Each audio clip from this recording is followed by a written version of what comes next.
할렐루야. 수요일 아침입니다. 어제도 잘 지내셨을 줄 믿습니다.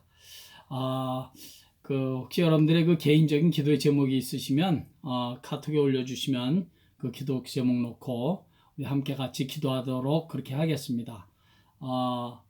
이렇게 공개해도 괜찮은 기도의 제목 있으시면 주저하지 마시고 올려주시면 우리 함께 기도하는 시간 가졌으면 좋겠습니다. 잠깐 기도하겠습니다.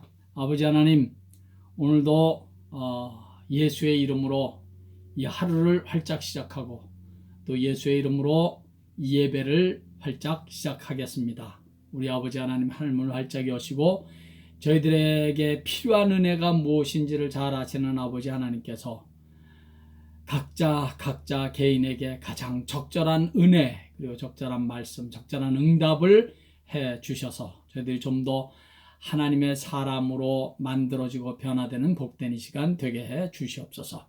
시종을 온전히 우리 주님께만 의탁드리며 예수님의 귀하신 이름으로 감사하며 기도하옵나이다. 아멘.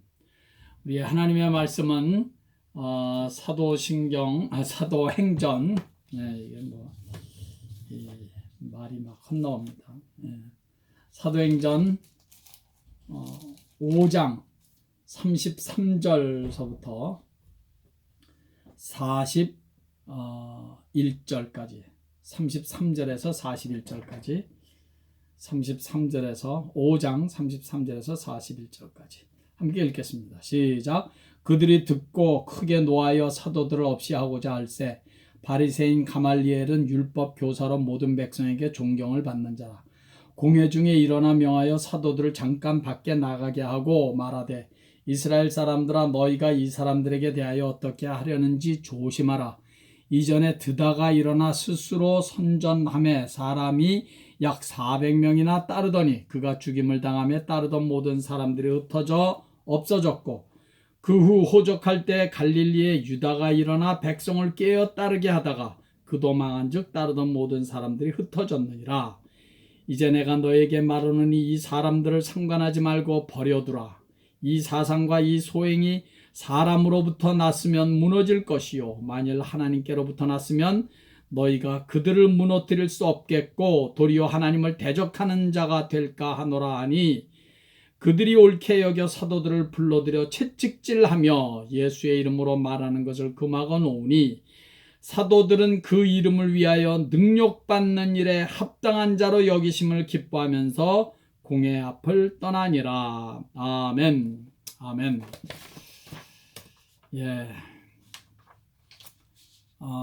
사도행전 5장에는 크게 세 종류의 사람이 등장한다고 볼 수 있습니다. 첫째는 복음을 전하는 사도들이고요. 그 다음은 사도들의 복음을 듣고 예수를 믿고 영접하고 따르는 자들이고요. 세 번째는 당시의 종교 지도자들, 사도들을 핍박하고 죽이려고까지 했던 그 종교 지도자들입니다.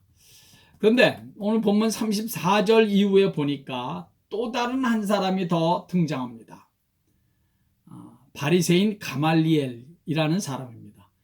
이 사람은 율법을 가르치는 교사로 온 백성의 존경을 받는 자라고 했습니다. 한쪽에서는 사도들을 따르고 한쪽에서는 사도들을 핍박하는 자들로 무리가 나뉘어지니까 가말리엘이 일어나 일장 연설을 합니다. 이스라엘 사람들아, 이 사람에게 어떻게 할지를 조심하라. 예전에 드다라는 사람과 유다라는 사람이 각각 백성들을 깨어 소동을 일으킨 적이 있었는데 시간이 지나자 흐지부지 되면서 저들을 따르던 자들이 다 흩어지고 말지 않았는가. 그러니 이번에도 이 사도들의 말과 전파함이 사람들에게서 비롯된 것이라면 시간이 지나면 흐지부지 될 것이다. 그러나 만약에 사도들이 전하는 말씀이 진정으로 하나님에게서 난 것이면 우리들이 하나님께서 하시는 일을 무너뜨리는 일이요 오히려 당신들이 하나님을 대적하는 것이 되니까 그런 일을 해서는 안 되지 않소. 이 가말리엘의 말을 모든 사람들이 다 옳게 여겼다고 합니다. 그래서 사도들을 풀어주게 됩니다. 그런데 여러분, 여기에서 저는 이 가말리엘을 보면 이런 생각을 하게 됩니다. 물론 가말리엘은 아주 지혜로운 사람입니다. 오늘도 그의 지혜로 소요가 안정되고 사도들은 풀려나게 됩니다. 그러나 그럼에도 불구하고 가말리엘은 복음의 입장에서 보면 소극적인 사람이었습니다. 믿음의 사람의 입장에서 보면 가말리엘은 여기도 저기도 아닌 중간에 서 있는 사람이라고 할 수가 있습니다. 당장의 소요는 진정시킬 수 있었지만 그는 사실은 복음에 속한 사람도 아니고 복음에 안 속한 사람도 아닌 그냥 중간에 있는 사람이었습니다. 그는 예수에게도 속하지 않았고 예수의 반대편도 아닌 중간에 서 있는 사람입니다. 좁은 문도 아니고 넓은 문도 아니고 중간 문에 스스로 만들어서 서 있는 사람입니다. 가말리엘이 율법 교사로서 하나님을 정말 알고 믿는 사람이었다면 사도들을 그냥 풀어줬어야 되지 않은가? 사도들의 전하는 말이 하나님에게서 나올 수도 있다고 그가 믿었다면 사도들을 그냥 어떻게든지 풀어줘야지, 적극적으로. 왜 채찍질해서 풀어줍니까? 그것은 제가 보기에는 군중들의 마음을 너무 반대하지 않고 싶은 그런 생각이 있었던 것입니다.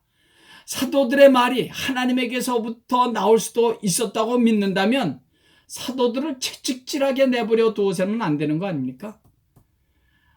사람들이 사도들을 채찍질하려고 했을 때 가말리엘은 그것까지도 말렸어야 했습니다. 안 됩니다 말이죠. 사도들을 채찍질해서는 안 됩니다. 사도들이 하나님에게서 온 자들이면 어쩌려고 이러십니까? 좀 더 시간을 두고 보고 저들이 흐지부지 되거든 그때 죄를 물어 채찍질해도 늦지 않습니다 라고 말려야 했습니다. 그런데 가말리엘은 그렇게 하지 못합니다. 제가 보기에는, 왜냐하면 그는 더 이상 군중들을 반대하고 군중들을 그렇게 너무 자극하고 싶지 않았을 것입니다. 자신의 입장만 지키고 그저 손 떼고 싶었던 것입니다. 자신에게는 조금도 불이익이나 피해를 당하고 싶지 않았던 것입니다. 백성들이 자기를 존경하고 있는 지금의 이 현 상태를 계속 유지하는 것이 무엇보다도 그에게는 중요했던 것입니다. 이것이 항상 여기에 속한 것도 아니고 저기에 속해 있지도 않은 중간지대, 회색지대에 있는 사람들의 처세술이라고 할 수 있습니다. 물론 살다 보면 중립에 서 있어야 할 때도 종종 있습니다. 그러나 여러분, 다른 건 몰라도 신앙의 문제, 믿음의 문제에 있어서는 분명히 해야 합니다. 적어도 신앙의 문제에 있어서는 회색지대는 있지 않습니다. 우리 성경 구절을 몇 구절 찾아보겠습니다.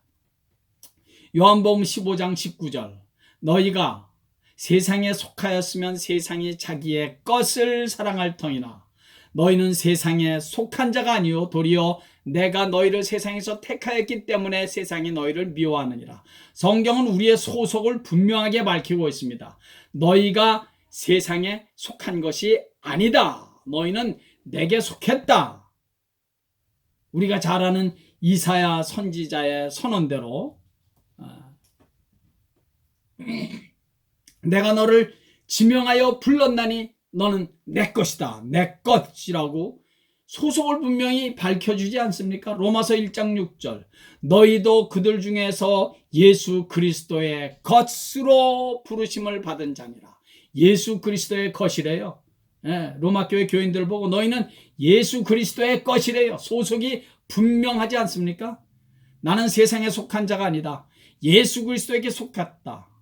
사랑하는 성도 여러분, 나는 예수 그리스도의 소속이다. 예수 그리스도의 것이 아니다.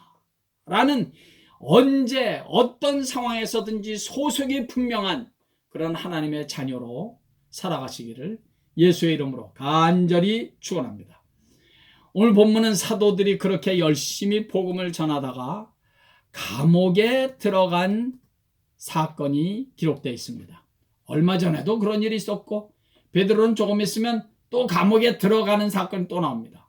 그때도 천사의 도움으로 감옥을 나오게 되는 그런 일이 있었습니다.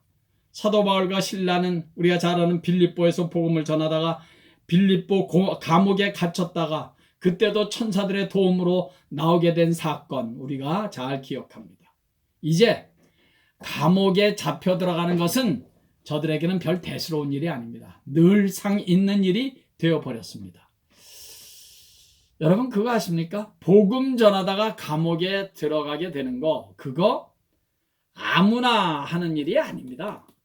아무나 믿음 때문에 신앙을 지키다가 감옥에 들어가는 것이 아닙니다. 혹자는 이렇게 말할 수 있을지 몰라요. 사도들이 복음을 열심히 전했는데 왜 감옥에 들어가게 하시는가? 하나님은 좀 미리미리 알아서 지켜주시지, 막아주시지, 그래서 감옥에 들어가지 말게 해주시지. 물론 그렇게 생각할 수도 있습니다만은 그건 그렇게 믿음의 생각은 아닌 것 같습니다. 저는 있죠. 이런 일들을 성경에서 만날 때마다 꼭 이런 생각이 듭니다. 복음 전하다가 감옥에 들어가는 거 이거 아무나 하는 일이 아니다. 순교를 아무나 할 수 있는 일이 아닌 것처럼 말입니다. 저는 베트남에서 하던 사역 가운데 소수민족을 사역하던 적이 있었습니다. 베트남 정부는 외국인들이 소수민족에게 전도하는 것을 가장 싫어합니다. 아니 외국인이 소수민족을 만나는 것 자체를 굉장히 싫어합니다. 아주 그 부분은 엄하게 다룹니다. 그건 중국 정부와 똑같습니다. 왜냐하면 외국인들이 이상한 사상이나 종교를 전파해서 반정부가 키워질까 봐 우려하기 때문에 그렇습니다. 어떻든 주의 은혜로 어떻게 해서 저는 소수민족의 아이들만 이렇게 받아주는 고아원을 몰래 접촉할 수가 있었습니다. 그래서 이거 제가 말씀드렸나요? 크리스마스 때 가서 선물도 주고 학용품도 나눠주고 뭐 등등. 크리스마스가 무슨 날인지도 전혀 모르는 그 아이들한테 예수를 소개하기도 했습니다. 그런데 그 일이 어떻게 알게 됐는지 모르지만 좌우간 하노이 그 공안들이 알게 됐어요. 자세한 이야기를 다 드릴 수는 없고요. 어느 날 저녁 늦게 공안들이 제 아파트에 들이닥쳤습니다. 그런데 제가 이제 말씀드리려고 하는 것은 이것입니다. 의외로 제가 태어나더라고요. 그것도 큰 하나님의 은혜였습니다. 이런 생각이 드는 거예요. 까짓거 한번 잡혀서 감옥 한번 들어가 보지 뭐. 목사가 돼가지고 선교제에 와서 선교하다가 복음 전하다가 감옥에 들어갔다. 이건 아무나 할 수 있는 일이 아니지 않은가. 그런 생각이 그냥 들었어요. 성령께서 주신 생각이었다고 생각합니다. 그래서 각오를 단단히 하고 있는데 그냥 그 공안들이 제게 경고만 하고 겁만 주고 잡아가지를 않더라고요. 속으로는 나 잡아가도 괜찮은데 그렇게 생각하고 있었는데 그래서 감옥에 안 갔어요. 못 간 거죠. 대신에 그들이 그 이후로부터 비자를 연장해 주지 않더라고요. 비자를 연장을 안 해줘요. 결국은 그래서 그 일로 베트남을 떠나야만 했습니다. 그래서 여러분 저는 성경에서 감옥에 들어간 사도들의 스토리를 만나면 늘 그런 생각이 좀 들고 이렇게 생각합니다. 아무나 복음 전하다가 감옥에 가는 것이 아니다. 저건 분명히 특권이다 라는 생각을 합니다. 물론 사도들 시대와 저의 베트남에서의 상황을 비교할 수는 전혀 없습니다. 베트남이 그냥 막 사도 시대들처럼 막 채찍질하고 잡아다가 막 죽이는 그런 상황이었다면 저는 모르긴 몰라도 도망갔을 것입니다. 성도 여러분, 우리가 어떤 신앙생활을 하다가 말씀대로 살다가 믿음대로 살려고 하다가 어떤 환난이나 불이익을 당할 때 내가 말씀대로 순종했는데 이런 일이 왜 생깁니까?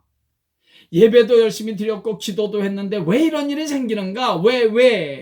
라고 왜를 들이댈 것이 아니라 내게 이런 환난과 어려움을 주시니 주님 오히려 감사합니다. 내가 이 상황을 원망과 불평으로 만나지 말게 하시고 믿음과 감사로 멋지게 극복하고 승리할 수 있게 내게 믿음을 계속 부어주시고 내게 힘을 주시옵소서라고 기도하면 어떨까 하는 생각이 듭니다.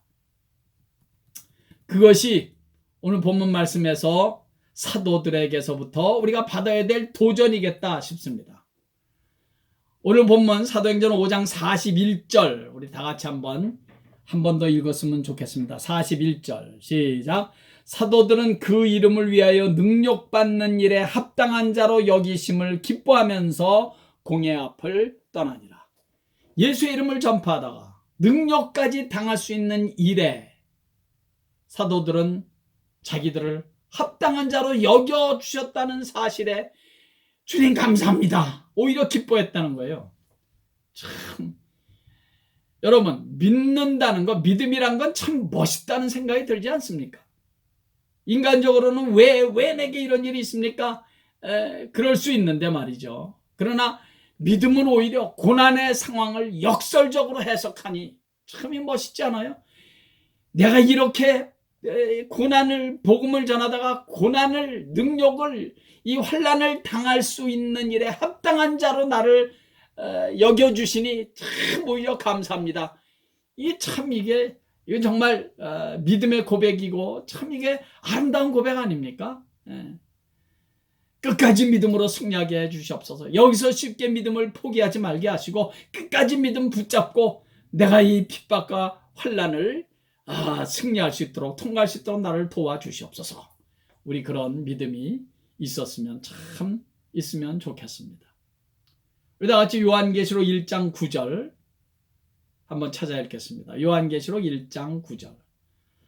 나 요한은 너희 형제요 예수의 환난과 나라와 참음에 동참하는 자라. 하나님의 말씀과 예수를 증언하였으므로 말미암아 밤모라 하는 한 섬에 있었더니. 사도 요한은 왜 밤모섬에 가 있습니까? 지금 베케이션 갔나요? 물론 아닙니다. 하나님의 말씀과 예수를 증언하다가 지금 밤모섬으로 귀향 간 것입니다. 인간적으로 보면 정말 재수없는 것이고 인생 끝난 것이고 소망이 없어 보입니다. 왜 내가 이런 고생을 하고 있습니까? 라고 항변할 수 있습니다. 그러나 사도들에게 있어서 그것은 특권이었습니다. 특권. 아까 우리 함께 읽었던 5장 41절의 본문의 말씀 그대로 예수의 이름을 위하여 능력받는 일에 귀향까지 당할 수 있는 일에 합당한 자로 나를 여겨주시니 오히려 감사하고 기뻐했던 사도들. 그런 사도들이라면 그건 분명히 그들만의 특권입니다. 그러나 여러분, 그럼에도 불구하고 믿음을 지키려는 단호한 결단, 복음을 위해서는 어떤 피해도 불이익도 당하겠다는 믿음의 각오, 하나님의 말씀대로 순종하겠다는 단호한 결단이 없이는 아무나 누리는 특권이 아닙니다. 특권이라고 해서 자동적으로 누려지는 것이 아닙니다. 그런 믿음의 결단을 해야 합니다. 그러므로 우리 성도 여러분, 주님의 몸된 교회를 섬기고 또 교회를 든든히 세워가는 일에 나라는 사람을 사용해 주시니 감사합니다. 혹 우리가 교회를 섬기다가 이런저런 원치 않는 일을, 때로는 고난을 우리가 당했을 때 나를, 교회를 섬기는 일에 고난을 받는데 합당한 자로 여겨주시니 주님 감사합니다. 이런 자리까지 우리가 간다면 주님께서 얼마나 기뻐하실까. 이런 우리 성도들이 이런 경험과 간증이 있게 되기를 간절히 바랍니다. 내가 예수의 이름으로 기도하고 예수의 이름을 믿음으로 살았더니 이런 능력까지 주님 당하게 해주시는군요. 이런 억울함과 불의까지 당하게 하시는군요. 감사합니다. 이런 간증의 자리까지 가실 수 있기를 중심으로 간절히 바랍니다. 그래서 사도행전 5장 41절의 말씀이 참 멋있는 거 아닙니까? 사도들은 그 이름을 위해 능력받는 일에 합당한 자로 여기심을 기뻐하면서 공의 앞을 떠나니라. 우리들이 복음을 전하는 일에 능력을 받는데 그 능력 받는 일에 합당한 자로 여겨주시니 감사합니다. 오히려 기뻐하면서 공의 앞을 떠나는 저들의 모습, 그 모습을 우리 주님께서 보시고 얼마나 기뻐하셨을까, 얼마나 자랑스러우셨을까. 사랑하는 성도 여러분, 우리도 이 말씀 붙잡고 나를 교회를 섬기는 일에 또는 교회를 섬기다가 이런저런 어려운 일을 당할지라도 그런 일에 합당한 자로 나를 여겨주시니 감사합니다.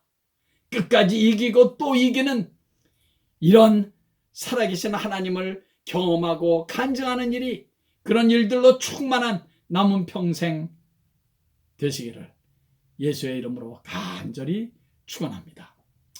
아멘. 우리 찬양 한 장, 찬송 한 장 드리겠습니다.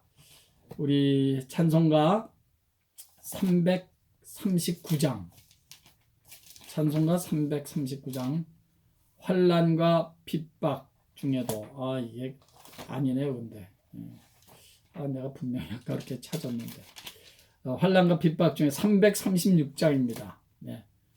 336장, 환난과 핍박 중에도 성도는 신앙 지켰네. 이 신앙 생각할 때에 기쁨이 충만하도다. 우리 찬양 다 같이 드리겠습니다.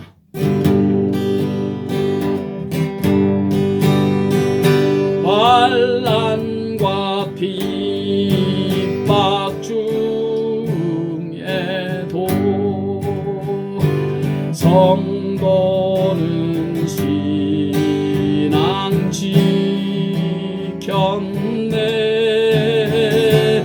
이 신앙 생각할 때에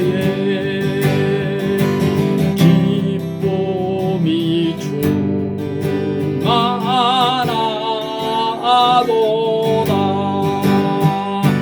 성도의 신앙 따라서 죽도록 충성하겠네.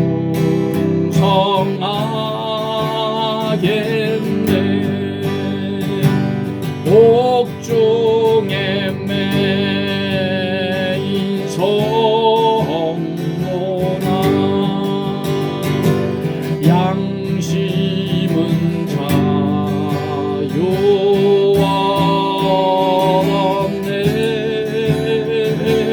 우리도 고난 받으며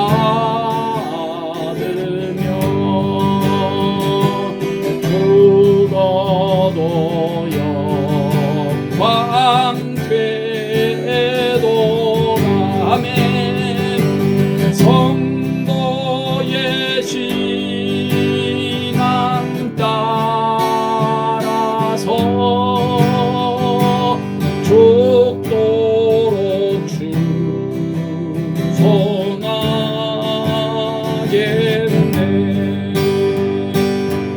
성도의 신앙 본받아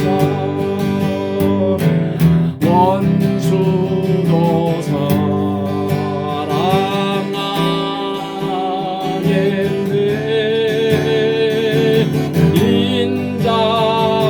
인자너 행실로 이 신앙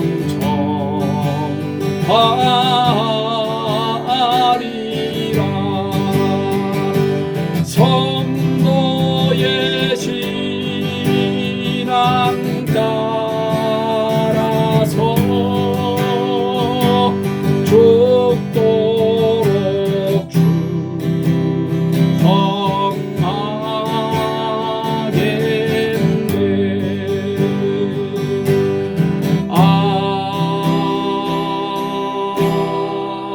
아멘. 아버지 하나님,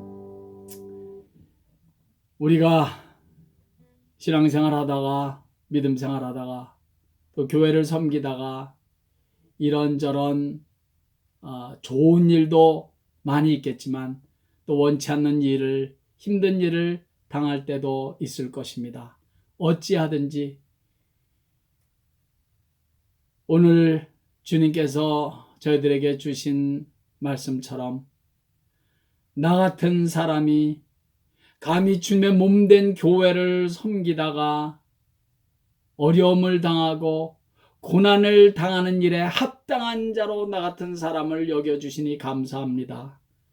이런 성숙한 믿음, 이런 은혜가 있는 사람으로 저희들을 축복해 주시옵소서. 아버지여, 저희들이 그런 사도들의 믿음을 담게 해 주시옵소서. 아버지여, 우리들의 믿음이 그렇게 좀 더 한 단계 성숙한 믿음의 사람으로 나아갈 수 있는 그런 은혜를 베풀어 주시옵소서.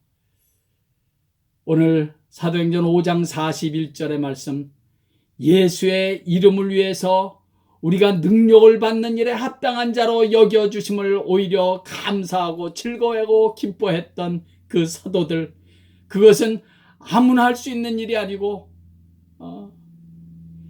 믿음이 있는 자만이 누리는 특권인 줄을 믿사오니 저희들이 남은 평생 이 하나님의 자녀들, 믿음에 있는 자들만이 누릴 수 있는 이 특권을 마음껏 누리는 남은 한평생 되게 도와주시옵소서.